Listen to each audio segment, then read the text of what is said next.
Hi, everybody. Welcome to tutorial 3. This is Layla again.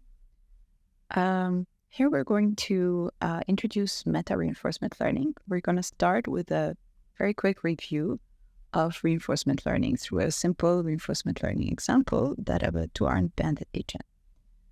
So bandit is basically a slot machine, and two-armed bandit is one with two slots. They're called this way because in casinos, they steal your money. And here we're going to talk about binary bandits. So the problem is defined such as basically the agent is going to choose one of the two arms, and each arm will return a reward with a given probability. But actually the sums of the two probabilities are 1. So the probability of the left arm returning a reward, and the probability of the right arm returning a reward just sum to 1. So in a given episode, typically, let's say 100, but in the case that we'll consider in this tutorial, there'll be 100 trials in an episode. So in a given episode, the agent is presented with another example where they don't know what the probability of the left arm and the probability of the right arms are.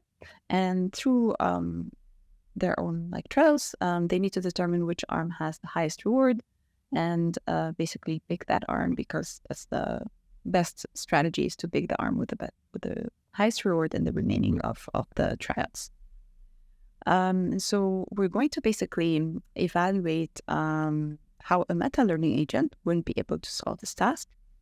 I'm going to tell you in a minute what a meta-learning agent is, but first we're going to remember some of the metrics we can use in order to evaluate the performance of a reinforcement learning agent. So we're going to use cumulative regret here as one of those metrics.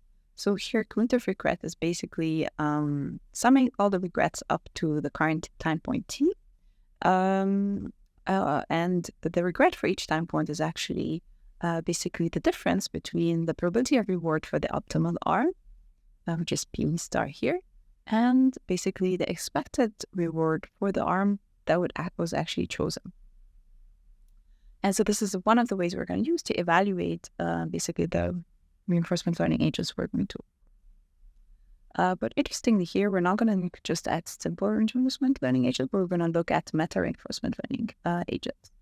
So what is meta-RL? And let's start with meta-learning itself. So in meta-learning in general, more generally, this is a machine learning approach in which the algorithm learns in training is faced with many data sets and many tasks, and it just learns basically using its training data. It's learned how to actually behave on given a new data set and a new task. And so at deployment or test time, it's given a new data set and task, and it should generalize basically by just based on what it has learned before, and basically predict the labels for new data points based on basically what it has learned in training.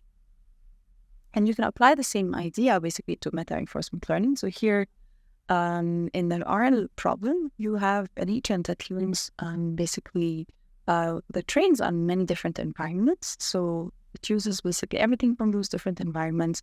So its history of actions, rewards, and in order to determine basically a way to quickly learn policy, and then at test time, it's going to be given trial for a new episode, and using those trials, it can estimate a policy in that